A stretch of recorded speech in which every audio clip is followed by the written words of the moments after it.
धक्कादायक, या मोठ्या बँकेला घातला 637 कोटींचा गंडा. तुमचे खाते तर नाही ना यात? मंडळी, एक मोठा स्कॅम समोर आला असून यामुळे मोठी खळबळ उडाली आहे. पंजाब नॅशनल बँकेला तब्बल 637 कोटींचा गंडा घातल्याचे समोर आले आहे. अरविंद रेमेडीज लिमिटेड या कंपनीने हा गंडा घातलाय.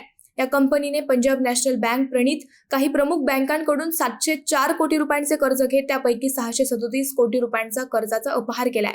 आता या प्रकरणी ईडीने अरविंद रेमेडीज लिमिटेड या कंपनीशी निगडीत मुंबई, गोवा, कोलकाता, चेन्नई आदी ठिकाणी छापेमारी केली आहे. या कंपनीने कर्ज घेतल्यानंतर काही बनावट कंपन्यांची स्थापना करत त्यावर काही संचालकांची नेमणूक केली.